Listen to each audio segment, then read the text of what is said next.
Hi and welcome to the Sunday Lunch Project Manager podcast for Sunday, the 9th of October 2022.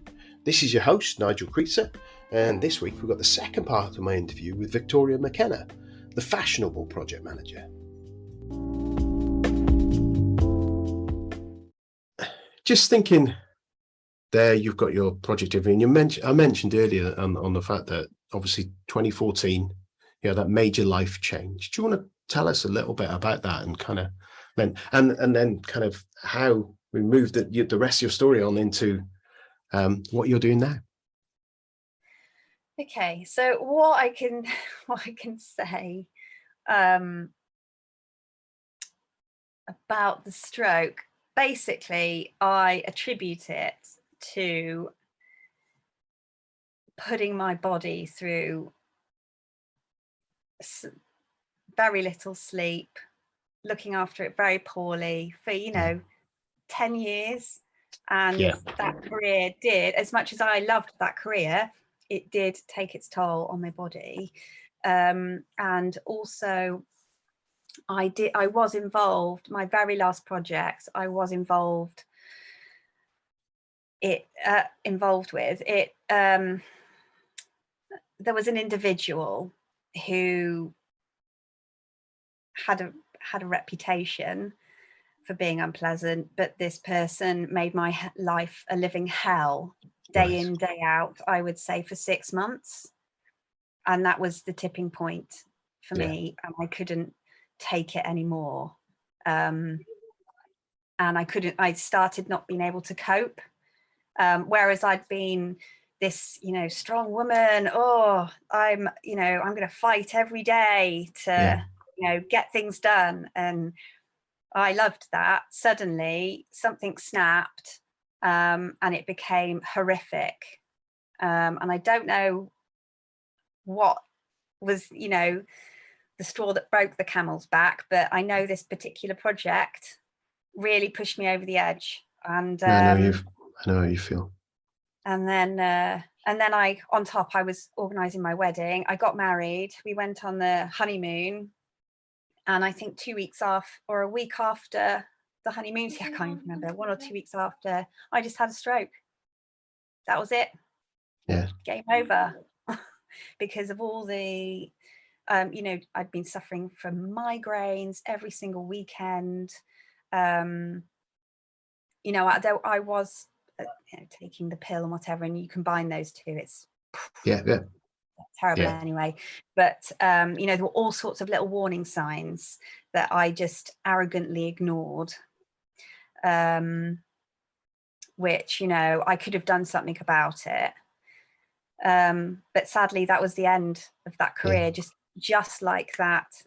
And I had to, I can't remember if I even I don't think I rang my line manager at the time. I was a contractor. But I literally emailed and said, I'm not coming back from the hospital bed.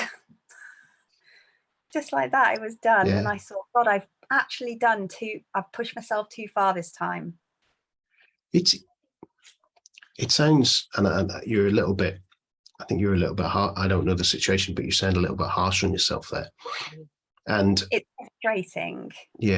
But I think the thing is, when you look back on things, I have been through last year, I was off for 5 months with stress. And through some of the conversations and some of the counselling there, I kind of realised I kind of was holding as well as the situation, not the same, and not as extreme, but I was in something high pressure, a lot of stress. I wasn't, and with blasted COVID on there as well, which didn't help with the stress levels for any of us really. I just found myself unable to function as a project manager.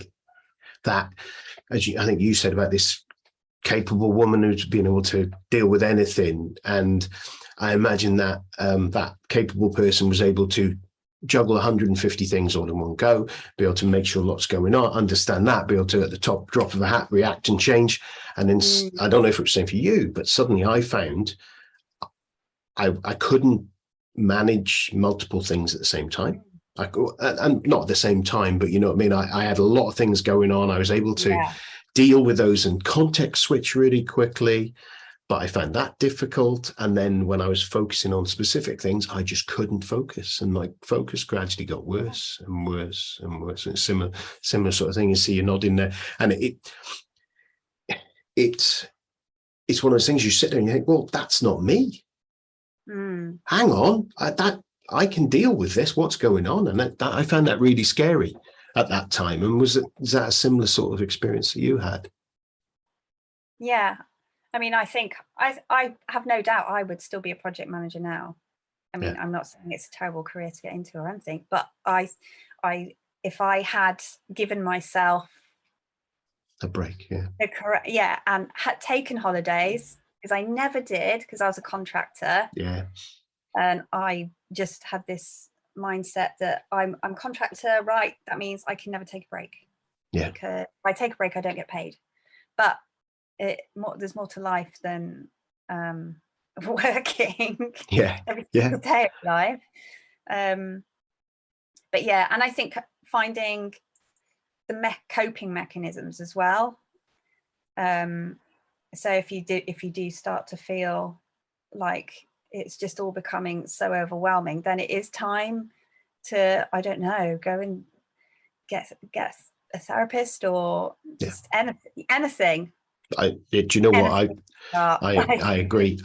Last year, I as part of my recovery, I had therapy, and from a stress point of view, and I've said it on the show before, it's anyone that is feeling stress. I think the difficulty is knowing that you need that help. I was stood outside my office door here. I couldn't come into this office because I was scared of the next email that was coming in. I still get quite emotional now when I talk about it. I try to talk about it as much as I can, to be honest. And I think that I've lost my train of thought there, but it was the therapy side of it, because of where I'm working, really good access, and I got access to it. And the conversations I had with my therapist, and it was kind of a little bit where I was leading to before, was around that I was holding myself up to a standard and to a level of performance in both work and all manner of bits of life, and it's gone back over years, that perhaps I didn't need to, perhaps I shouldn't do. And I think we do that as project managers. We are in a lonely place quite often, in that you're there and whilst your manager will empathize with you, they're removed from what's really going on.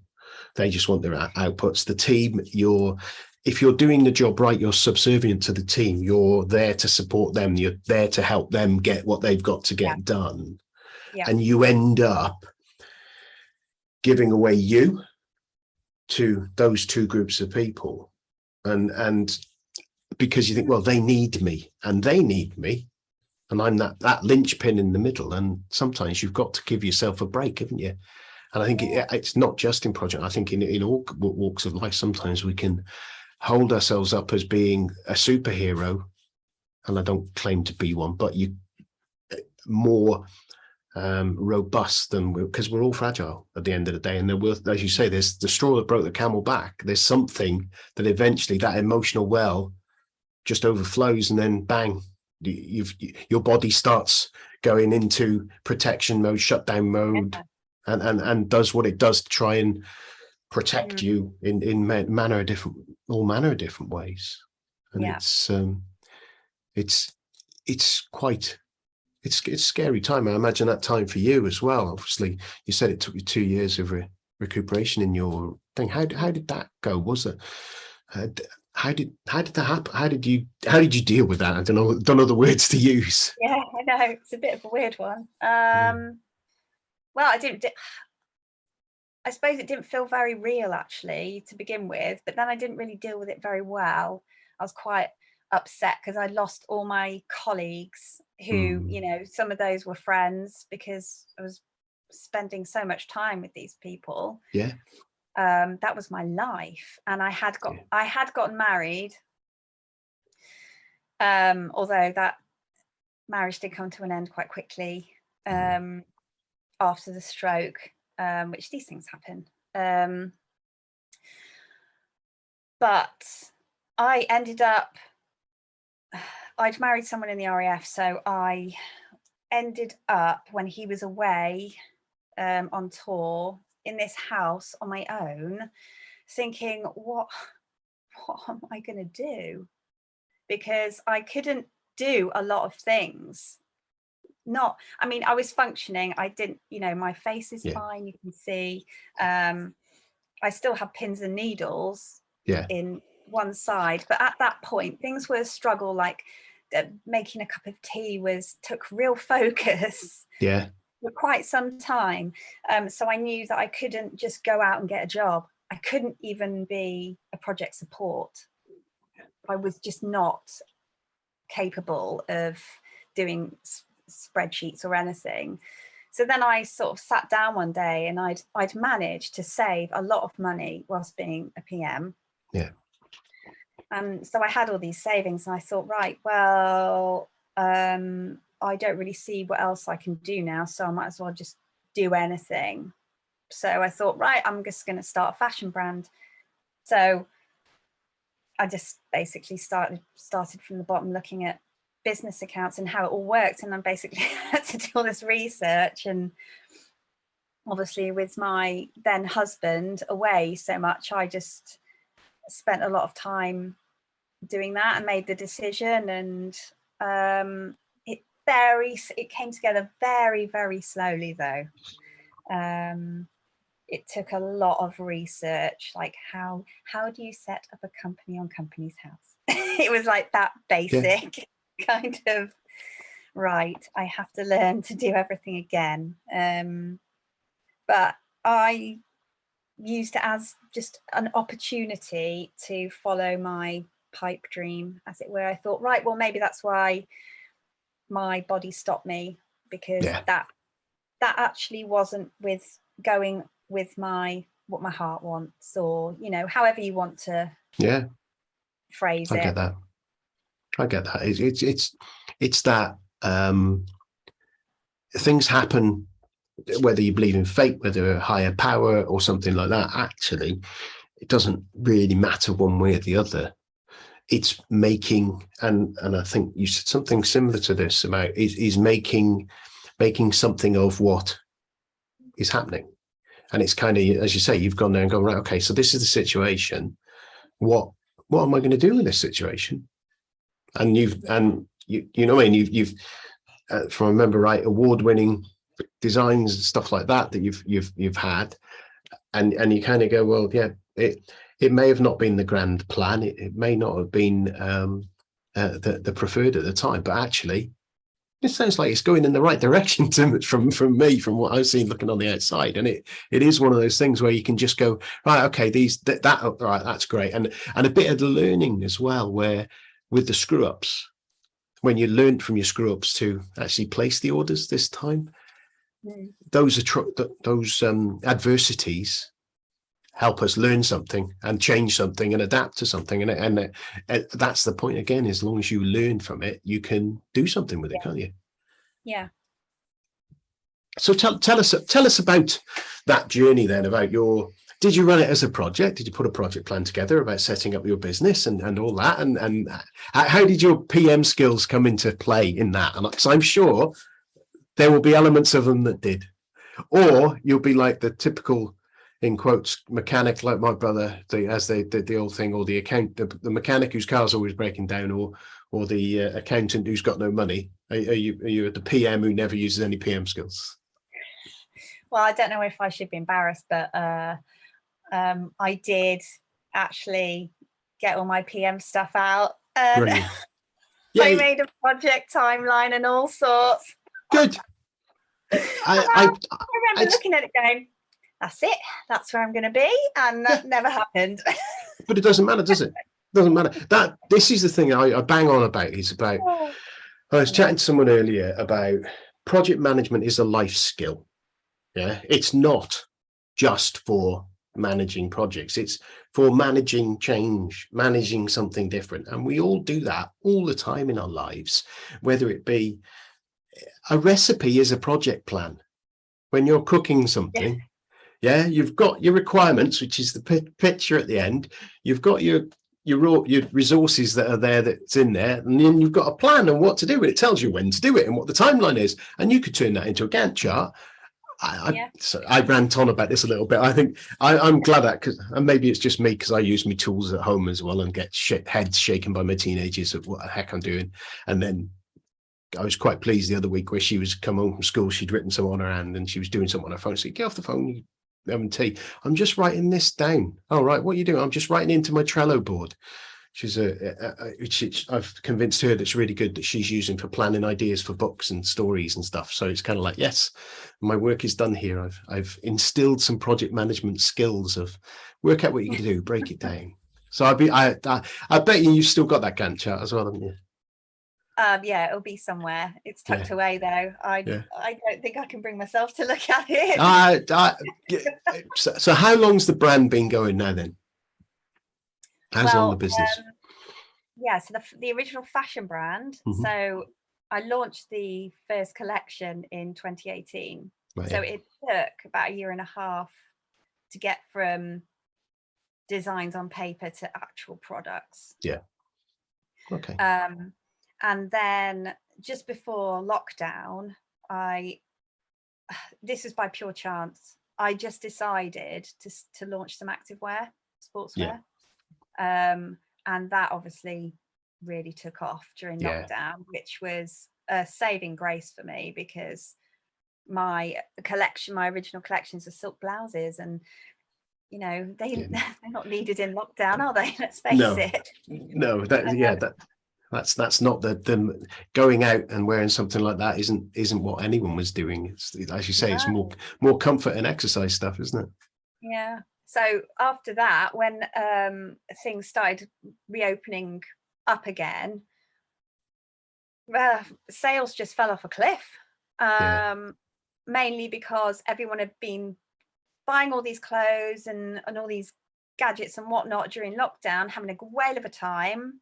And then suddenly they've got all this stuff that they actually need to use and they don't need any more. So that's what's happened with retail, basically. And so because I actually taught myself how to add branding to my own activewear, because I wasn't because I just wanted to do it myself. I still have that control thing. Well, sometimes if you can understand how you can do it when someone else is doing it for you, you understand the process, and then you understand how good it can be, or what they're doing wrong or whatever. So you can do that. And I can imagine, I know that my brother's done some stuff with the I'm not sure if it's the same sort of thing, with t-shirts and things like that. And he's learned a lot of lessons when he was doing it. And there's certain things that work, and certain things that cause other things to happen. And but that's how the shoppy t-shirts was born, really, because I realized I wasn't really going to sell much activewear for quite a time, and I thought, gosh, well, what can I do? I know, let's just do this for a laugh. Shoppy t-shirts, that's funny. I think I came up with that before bed one night, something like that. And then it allows me to create things and make stuff. I like making. And then I've been having a lot of orders from businesses for logo printing, things like that. And it's gone in all different directions now, which is great fun. So brilliant. So it's obviously it's that a real example of, for me anyway, from a project manager, I put my project management hat on, of you've taken that project, the fashion wear, and then you've got hit by something, an issue, a risk, and you've changed direction again.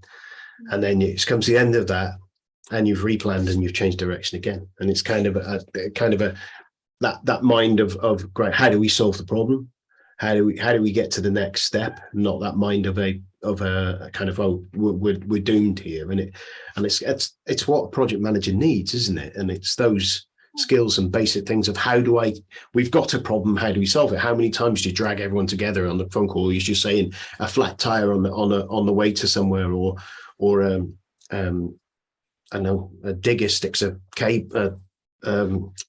back actor through a cable under the ground or whatever, which I know these things happen with when you're doing network type stuff, or they drill a hole through the wrong wall that you've got landlord permissions to do, and actually find out you've got to do it through the other wall, and that wall is a different landlord or whatever, and things, all those sort of crazy things. But you work out, and that's where you learn those things, to swap and twist around to do stuff at the moment. And it's kind of that I can see how you're doing that in your new business and as an entrepreneur. And it's really a bit like that, but I suppose it is. Yeah, and I think at the whole entrepreneurial take up again, don't know, it's kind of, if you're an entrepreneur and you are not someone who manages your projects and has that adaptability, then you're not going to succeed very well, I don't think. And it's that adaptability and that make a plan, as you say, in 2028, I bet you'll lift out that Gantt chart and you're going to have a look at it and just have a look and see what it's like. I would 10 years and see what. But how many business plans do you get from the top industries, the top people in their industry, and if they bring out their latest, the next 10-year plan that they produce to the stock exchange, I bet they don't look at it 10 years later, and I bet it doesn't look anything like what they've written down. But you've got to have that direction of travel, haven't you, to be able to decide whether you do change left and right. And that's why business plans exist, which are basically project plans. So everything is a project plan in my head. So I think they are. Yeah, I agree. Your business plan, you look at that, you go, well, that's a business case for my business. It's a business case. It's the same as you'd have for a project plan. It's a project initiation document, whatever you want to call it. It's the same bleeding thing. Why do we want to do something? What do we want to do? How are we going to do it? Who's going to do it? And when we're going to do it by? And how much it's going to cost? But that's all part of what we're going to need to do it. Yeah. So where next for you then? So what the next? Well, let's say by 2028, what's happening with you, with the Victoria J. McKenna brand and with the Shroppy t-shirts? What's the plan? Well, obviously have the little addition. Yeah. So she's changed quite a few things. Obviously takes, she's my priority. My partner works 5 days a week. So I'm with her 8 hours a day. Yeah. During the day, and then I do any work in the evenings, really. But I'm also editor of a local magazine. Yeah, I saw that. It's Austri Life, isn't it? Yeah, Austri Life, and it's beautiful Shropshire. So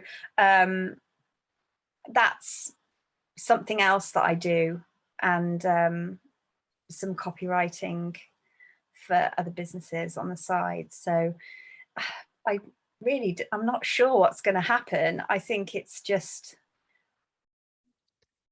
see what happens. Changing. Yeah. The brand, I'm really proud of the brand, and I don't want to let it go. You should be. It's kind of one of these things when I saw it and I went on there, I'm like, this is excellent. And as you say, you can I'm sure that the demand for silk and going out clothes and things like that is going to lift up, isn't it, over the next 12-18 months, as people get confident that actually, yes, we are out of this damn thing. Because I still think there is that little bit of a, are we out? Yeah. Oh, yeah. You're seeing more people out, as Mickey Flanagan would say. And that's it, isn't it? It's more, and I don't know what your kind of customers were and what sort of area, but again, if it's customers who are buying stuff for work and being in offices and things like that, there's more coming back together in offices than there was before. It's like with me, it's very rare that I'm outside of a t-shirt and a pair of shorts most of the time nowadays, whereas I used to be in a pair of chinos and a shirt and a jumper, and you know what I mean? It's kind of, now it's if unless it's really cold, it's nearly always shorts and flip-flops. It's kind of that's going to change again, isn't it? And I suppose your demand will come up again. So yeah. Yeah, I think I'm just going to have to see, because the silk blouses were sort of occasion wear, so it needs some work, I think, now I mean, people's priorities have definitely shifted. And I don't really know if they'll come back to how it used to be. So heels is the one that I've been talking to people about, and that seemed to be a least popular thing. Because what's that, sorry? Heels, high heels. Right. Most people I've talked to have kind of gone, actually, they're really uncomfortable, which everyone knows they are, and people have got used to not wearing them, and therefore don't wear them. It seems to be a couple of conversations I've had. Maybe that's not true. Maybe it is. But I think that little things like that, there are people saying, I'm never wearing heels again. I've had say to me. So that's quite interesting in that. I know nothing about fashion, as you can tell by my dress sense. But so thank you so much for being on the show. I've got a load of questions that I would normally ask people, and at the end, a couple of them not as relevant to you, I think, but a couple of them have around for people who've been in it as a PM and managed projects. They're seasoned, they know what they've been around the block a few times. From your experience, what tip would you give them? What top tip would you say at that point that they should think about in their project, or what they are doing now and what they might change? For people that are already already in, know what they're doing.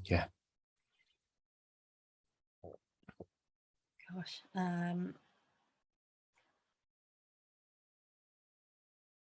I guess it would have to be around, your mental health. Really, I think it's so important. It's such a demanding job role that I completely underestimated it when I went in for that. But really, to perform at that higher pace, producing that amount of work, which I imagine it's pretty much the same across industries. I can't imagine it would be any different. You really should, I think, take time to look after yourself and take holidays. I think that's fantastic advice. So important. And I wish I had. I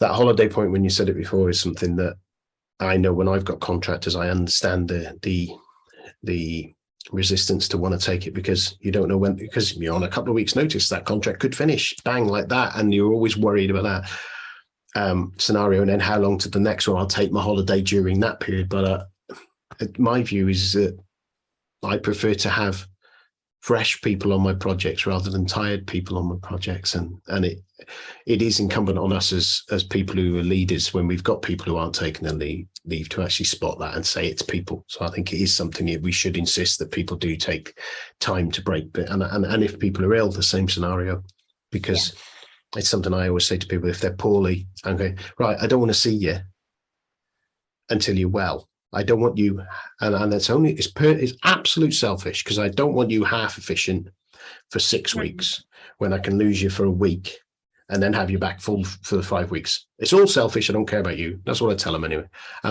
But it is about that, and being, and mental health is the same situation. And I think obviously from the timing of when you said that was now, 8 years on, 9 years on, whatever, the awareness and self-awareness of mental health is way above what it was back then. I wouldn't have even imagined having the conversation about me having mental health problems back then, even in the supportive environment I was working in. So I think it through lessons learned, and through the more we talk about it as a society, and any of us who've gone through it, the more we talk to people about it, the better, because then it helps everyone remove the stigma and helps everyone talk about, I'm having a down day today. Right, that's good. We know you're having a down day. The same as if you would, no different to if someone turns around and says, oh, I'm full of cold. But they're the same thing. but the one can actually be a lot more problematic than if I'm full of cold. Yeah. So I think that's a fantastic piece of advice you've given there. So final question, honest, and I'll let you get on with your evening then. Thinking about you on that first day with your first project, you've gone back in a time machine, whether it's in a TARDIS or some kind of thing on Umbrella Academy or some other sci-fi movie where we have time travel. And what's the one thing you would tell you on that day? Yeah. I would tell myself to question everything, because I didn't. Yeah, great. And I accepted everything. Which, I know that feeling. Yeah. Didn't necessarily get me, the best deal, I don't think. But there we go. Yeah, that's a really good piece of advice. It's just that just a couple of weeks ago, I was talking to someone about the use of the word "why," and that's the power of that 4-year-old's word in projects. Is when you're trying to work out why you're doing a project, kind of, well, why are we doing this? Why are we doing it that way? Why do they want that? It's amazing how if you ask that why enough times, suddenly you go, we're doing the wrong thing. Yeah. We're going the wrong direction. It's the wrong timing, because you've got to dig down to that why, haven't you? Well, that's brilliant. Victoria, thank you very much for coming on the show. I hope you've enjoyed yourself. Yeah, thank you. Good. If people want to get hold of you, find out more, grab hold of some of your stuff, what's the best way to get in touch? That will be via LinkedIn. Okay, cool. Yeah.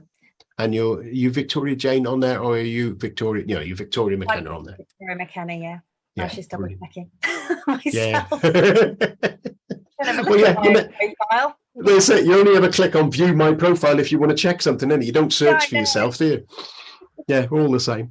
And I suppose that's it. Thank you very much for your time and giving me so much time on this, and such an interesting and I know quite difficult conversation at times through that, I imagine. But I'm sure that all my listeners are going to find some inspiration, some thoughts, and some advice and understanding about where they are maybe in that kind of journey. So I really appreciate you being so open and just open in the conversation. So thank you very much. Thank you very much. Have a fantastic rest of your evening. Thanks. Cheers now.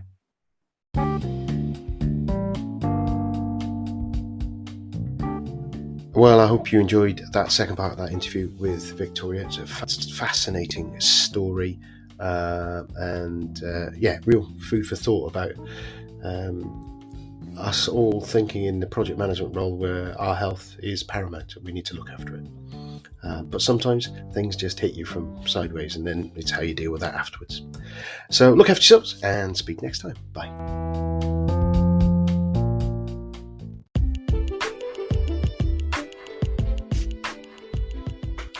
Wow, you made it this far. I'm guessing that you enjoyed the show if you have.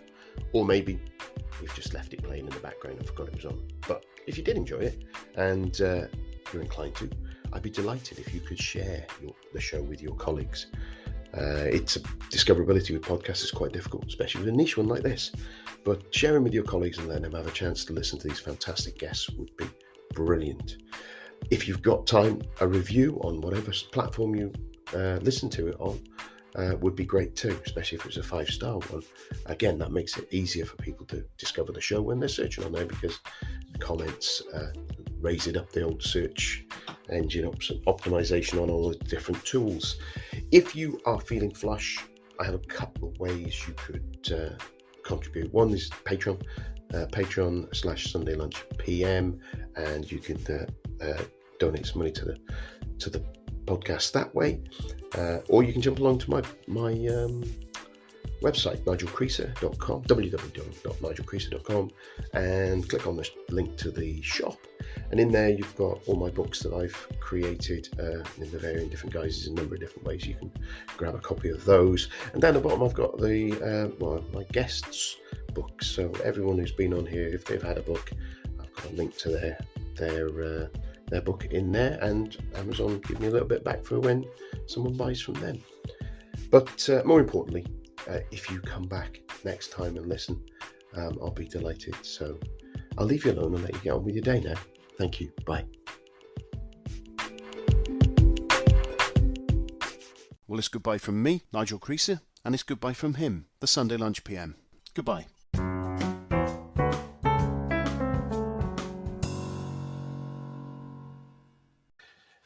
Hi, and welcome to the Sunday Lunch Project Manager podcast for Sunday, the 9th of October 2022. This is your host, Nigel Creaser, and this week we've got the second part of my interview with Victoria McKenna, the Fashionable Project Manager.